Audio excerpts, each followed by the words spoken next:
En el Real Instituto Elcano hemos estado siguiendo el Brexit. El 23 de junio el Reino Unido ha decidido dejar la Unión Europea y esto nos ha cogido a todos por sorpresa, y estamos esta mañana con dos de los investigadores del Real Instituto Elcano,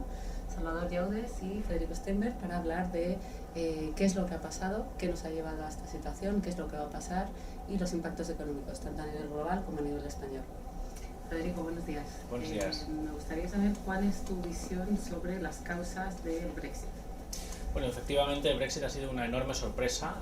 Prácticamente todas las encuestas, incluso las casas de apuestas, estaban dando un éxito del Remain, del mantenerse en la Unión Europea, y finalmente, por 2 puntos de diferencia, 52 a 48, ha ganado el Brexit. Lo que vemos es que principalmente se ha votado con un voto de castigo a una serie de factores que, digamos, de una manera compleja se ubican en la culpa es de Bruselas, que combinan por una parte el aumento de la desigualdad, el temor a la globalización, a los repartos de ganancias de la globalización, los left behind, es decir, aquella gente que ha estado perdiendo sus empleos o pasando a tener una situación económica peor en los últimos años, producto del declive manufacturero. Y esto nos da además un voto que es mayoritariamente pro Unión Europea en Escocia, en Irlanda del Norte y en partes importantes de Londres, y sin embargo en el Little England, en el campo británico, es a favor de la salida, y al mismo tiempo un voto joven muy a favor de mantenerse en la Unión Europea, que vincula su destino y su futuro al proyecto europeo, ciudadanos más cosmopolitas, que han viajado más, que a lo mejor han hecho un programa Erasmus, mientras que los mayores, que ansiaban volver a esa idea del imperio británico, que es una idea mítica, porque realmente esto no está aquí y no va a suceder con o sin Unión Europea, han votado por marcharse. En definitiva,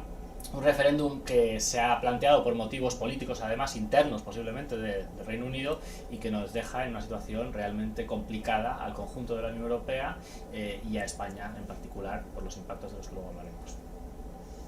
¿Y ahora qué, Salvador?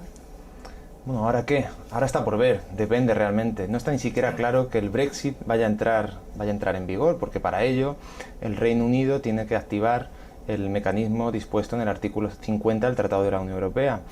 Y para esa activación se requiere de un permiso del Parlamento británico que ahora mismo ni siquiera está garantizado. Por tanto, podríamos ver como el cambio en el liderazgo británico de David Cameron, que ya ha dicho que dimite y que va a perder el liderazgo en septiembre, en octubre próximos, en beneficio de otro líder conservador, puede acabar significando que haya incluso unas nuevas elecciones que legitimen, ¿no?, este resultado electoral. Pero bueno, si se lleva a cabo el Brexit finalmente, vamos a ver un escenario según el cual va a haber al menos 2 años de negociaciones entre el Reino Unido y la Unión Europea, y cuyo resultado va a ser un acuerdo de salida del Reino Unido de la Unión. Y esto no implica necesariamente que al mismo tiempo vaya a haber también un acuerdo nuevo, un acuerdo marco nuevo de relaciones entre el Reino Unido y la Unión Europea, que ni siquiera está claro cuál sería. De hecho, se han estimado una serie de marcos de referencia, como pueden ser las relaciones que existen en la actualidad entre Noruega y la Unión Europea, o Suiza y la Unión Europea, o incluso el marco de la OMC, para ese nuevo estatus, ¿no?, del Reino Unido en sus relaciones con la Unión. Pero muy probablemente lo que acabe buscando el Reino Unido, si es que se produce este Brexit, finalmente es un marco en el que haya una relación especial, digamos, Noruega Plus, según la cual haya un acceso al mercado interior completo y se limite, al menos en parte, la libre circulación de personas. De todas formas, esto puede ser que se cumpla o puede ser que no, en función también de la respuesta que decidan dar los líderes europeos y las instituciones europeas en su conjunto a las peticiones británicas. Hay tensiones dentro de la propia Unión Europea en la actualidad sobre si ser más duros o ser menos duros respecto a la respuesta a este resultado del referéndum y a la propia negociación posterior, y no está nada claro cuál de estas dos posturas realmente va a ser la que se imponga. Por tanto, como decía al principio, todo es un depende, y vamos a ver hacia dónde nos lleva esta negociación, esta relación, estos resultados, y en definitiva la gestión también interna que se está haciendo desde el Reino Unido de la digestión del resultado del 23 de junio. Los mercados han reaccionado muy mal a la incertidumbre, muy mal a las noticias sobre el Brexit y muy mal a la incertidumbre. ¿Qué consecuencias a nivel global tiene para la economía el Brexit? Efectivamente, los mercados se han hundido, las bolsas han caído, las primas de riesgo en Europa periférica han subido, hay una huida a la seguridad, es decir, la rentabilidad del bono alemán, del bono estadounidense a largo plazo cae, el oro sube, es decir, típicas señales de mercado de pánico. Yo creo que esto es un shock y el pánico responde a que esto no estaba previsto, es decir, los mercados no lo esperaban y por lo tanto vamos a tener varios meses hasta que se aclare cuál es el nuevo estatus y si el Brexit efectivamente se produce, de enorme inestabilidad. Después vamos a tener que asumir que la salida del Reino Unido de la Unión Europea constituye un shock permanente por el cual tanto el Reino Unido como la Unión Europea van a tener un nivel de renta más bajo que si no hubiera habido Brexit. Posiblemente el impacto será mayor para los británicos que para el resto de la Unión Europea. Y eso tampoco lo podremos estimar con certeza hasta que no sepamos qué tipo de acuerdo hay. Es decir, si hay mucho divorcio, la pérdida será mayor y si hay una relación Noruega Plus, a lo mejor esto es más contenible. Desde el punto de vista de la economía mundial, las implicaciones no son tan importantes. Esto no es un evento del tipo Lehman Brothers. Esto es un evento que genera incertidumbre, que frena inversiones, que afecta a Reino Unido, que afecta a Europa, pero desde el punto de vista más global, si acaso lo que puede ocurrir es que Estados Unidos retrase su subida de tipos de interés hasta que las cosas se aclaren, pero no creemos que haya un impacto importante en cuanto a una reducción del crecimiento mundial. Lo que sí es importante también ver es cuál es el impacto en una segunda derivada de Brexit sobre la zona euro. Es decir, esto tiene que ver con esta idea de la convocatoria de referéndums en distintos países para consultar sobre la Unión Europea, sobre el euro, etc. Aquí en particular tenemos que mirar a Italia. Italia tiene un referéndum para la reforma constitucional en octubre, que puede leerse como un referéndum a favor o en contra de Matteo Renzi, y en el caso de que saliera que no, y en unas elecciones futuras del Movimiento 5 Estrellas llegara a la presidencia, tenemos muy claro, y además lo han clarificado recientemente, que el Movimiento 5 Estrellas ha dicho que es proeuropeísta pero anti-euro, y entonces podría preguntar a su ciudadanía si está a favor del euro, y eso digamos que sería una bomba en la línea de flotación de la Unión Monetaria, porque Italia ya es un país fundamental. Otros temas como referéndums en el caso francés, como ha planteado Marine Le Pen, son menos probables, pero digamos que aquí se abre mucha incertidumbre y la posibilidad de que la Unión Europea y en particular la zona euro aproveche esta crisis para dar algún tipo de paso adelante en la integración más profunda de los países que comparten moneda, aunque Alemania parece ser que no estará por la labor. ¿Y para España qué supone esto? Bueno, en primer lugar, las implicaciones económicas más evidentes, ¿no? Federico hablaba de la volatilidad en los mercados. En el caso de la bolsa española, vimos el viernes como hubo un descenso, una caída del 12%, el descenso más grave en todo el entorno. Y también hay otra cuestión fundamental, que es la posible caída de la libra, o la ya existente caída de la libra respecto al dólar, respecto al euro, ¿no? Y esto tiene unas implicaciones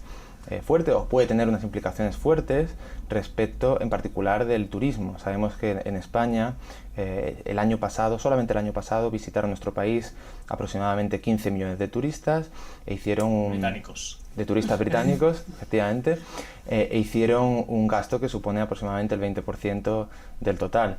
de los turistas, ¿no? Entonces, todo aquel impacto que pueda haber en la economía doméstica de los ciudadanos británicos, por tanto, puede tener un efecto considerable a la hora de decidir si viajar más, viajar menos, y por tanto viajar más, viajar menos en España, ¿no? Un país que al final uno de sus ejes fundamentales es el turismo, ¿no? En sectores económicos. Pero bueno, al margen de estas cuestiones que digo que son inmediatas, hay otras que tienen que ver con asuntos también económicos, pero son más casi estructurales, que son las relativas a las inversiones. El Reino Unido es el primer país destino de las inversiones directas españolas, y España es el quinto, el Reino Unido a su vez es el quinto país que más invierte en España, y en términos de exportaciones también el Reino Unido supone el cuarto mercado donde España exporta. Por tanto, aquí habría también unas implicaciones importantes, sobre todo si estuviéramos en un escenario en el que hubiese aranceles o se limitase el comercio. Y aparte de todo esto, hay otra serie de implicaciones que tienen que ver con asuntos más casi políticos que que económicos y no dejan de ser tan importantes al menos como las anteriores. Si el Reino Unido efectivamente abandona la Unión Europea, por tanto hay un espacio que finalmente ha de ser ocupado y como país importante dentro de la Unión, y sin duda alguna en este momento tan necesario repensar el proyecto comunitario, España debe tener una labor mucho más proactiva y no permitir tampoco que se multipliquen estos foros en los que España no está. Hemos visto recientemente esta reunión A6 entre los países fundadores o la reciente del lunes pasado entre Matteo Renzi, Angela Merkel, François Hollande. Es relativamente normal que España no esté ahora mismo porque está recientemente sucedidas las elecciones nacionales, pero en el momento en el que se consiga formar un gobierno relativamente estable o estable del todo, es necesario que se apueste de manera decidida por estar en el núcleo duro de la toma de decisiones en este nuevo escenario, en este nuevo horizonte que se plantea para la Unión Europea, en esta Unión Europea nueva que se abre y que sin duda alguna va a cambiar por el resultado del referéndum británico. Pues quería preguntaros ¿cómo veis la parálisis institucional en la toma de decisiones en los expedientes que están abiertos? ¿Qué es lo que veis que puede ocurrir en los ámbitos económicos, pero quizá también en otros, ¿no? ¿Quieres empezar? Sí, vamos, lo que tenemos es una situación en la cual la Unión Europea, aparte del problema de Brexit, tiene un montón de cuestiones abiertas, por ejemplo la negociación del TTIP, el Acuerdo de Libre Comercio con Estados Unidos, por ejemplo la respuesta a la crisis de los refugiados. Claramente Brexit lo que va a hacer es ocupar recursos políticos y diplomáticos de una manera enorme y que además no estaba prevista. Desde el punto de vista, por ejemplo, del TTIP, además, aunque el Reino Unido sigue siendo un miembro de la Unión Europea durante los próximos años, hasta que se finalicen las negociaciones, está claro que el vigor con que los países más atlánticos de Europa, entre los que está el Reino Unido, pero también España o Portugal, están interesados en el TTIP puede decaer. Y por lo tanto lo que vamos a ver muy posiblemente es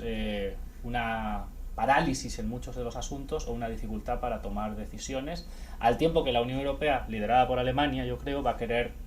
dejar claro que con o sin el Reino Unido nosotros seguimos adelante, pero evidentemente vamos a tener que ver cómo esto se materializa, por ejemplo, en las inversiones del Plan Juncker, en la Unión Energética, en la Unión de Mercado Digital, en la Unión de Mercado de Capitales y otros muchos elementos en marcha. Por complementar solamente, vemos que quizás uno de los elementos más afectados de forma directa es la propia estrategia global de la Unión Europea. La estrategia global de la Unión Europea se presenta en el Consejo Europeo de finales de junio y la idea en un principio era intentar conseguir que se endorsase exactamente igual que sucedió con la estrategia de seguridad de Solana en el año 2003. No va a haber este endorsement por parte del Consejo Europeo y va a pasar un poco de puntillas. Probablemente todo este ejercicio que se ha elaborado por parte de la alta representante y su equipo, y tan importante también de cara a la Unión Europea y su futuro en el espacio global y a la política exterior en general de la Unión Europea, va a pasar, como decía, de puntillas, lo cual es un efecto bastante indeseado de la propia salida del Reino Unido. Y por último, ¿qué impactos se prevén que haya para las empresas españolas radicadas en Reino Unido? Tenemos pues, grandes empresas de telecomunicaciones, energéticas, de la aviación también, con intereses en Reino Unido. Sí, para todas ellas, como hemos comentado antes, lo que es importantísimo es que se defina cuál es el nuevo marco de relaciones. Es decir, hay algunas empresas que básicamente no van a poder marcharse del Reino Unido, o bien porque están allí para vender precisamente a los británicos y lo querrán hacer en un futuro, o porque los procesos de reubicación sean difíciles. Pero hay otras que, en el caso de que el Reino Unido quedara fuera del mercado interior o que la solución se pareciera más a la vía OMC que a una vía tipo Noruega Plus, claramente tendrían que replantearse cómo entrar y acceder al mercado europeo desde otro lugar. Esto, por lo tanto, está por verse, y lo más importante en este momento, y como ha enfatizado la propia Unión, es aclarar las cosas para reducir la incertidumbre y cuanto antes saber si efectivamente se van a abrir esas negociaciones y que concluyan lo antes posible. Lo que pasa es que los británicos han pedido negociaciones informales para ver qué tipo de formato tendría esta aplicación del artículo 50 antes de activarlo. Y la Unión Europea le ha contestado que no se van a hacer negociaciones informales, que hasta que no se active el artículo 50 y empiecen a correr estos 2 años de plazo, no se hablará del tema. Por lo tanto, estamos en una situación un poco de el gato y el ratón, que esperemos que se aclare pronto, porque desde el punto de vista económico lo fundamental es volver a tener algo más de certidumbre lo antes posible. Sí, y de todas formas, precisamente por esos motivos, lo más normal es que esta volatilidad también que ha habido en los mercados, ¿no? Y que ha afectado también, en particular, a las empresas españolas, digamos, se calme.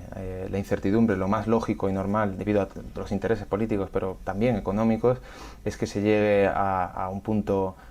final de la misma lo antes posible, y en ese sentido consideramos que las peticiones de la Comisión Europea y de las instituciones en su conjunto de aclaración de la situación son absolutamente fundamentales para que haya el menor riesgo posible también en términos económicos para las empresas y también para los ciudadanos. Pues muchas gracias por estar con nosotros esta mañana y esperemos que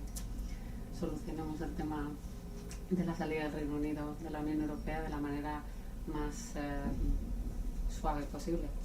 Muchas gracias a ti. Seguiremos hablando de ello.